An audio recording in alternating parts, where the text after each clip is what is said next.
Even నేను కూడా అంతే టాప్ 5 లో పక్కా ఉంటాను అనే ధీమాతోనే ఉన్నాను. బట్ ఓకే సార్ నేను ఎలిమినేట్ అయిపోయే వరకు నేనే తీసుకోలేకపోయాను. బట్ తర్వాత ఇంకా ఓకే అని యాక్సెప్ట్ చేశాను.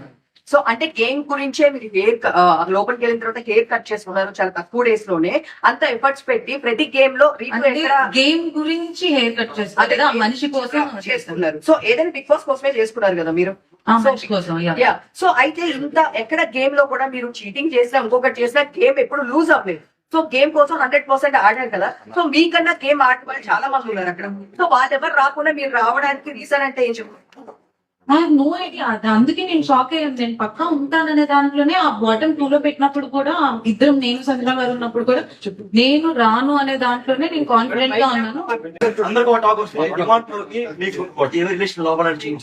We are pure best friends and he's very genuine and I have so much of comfort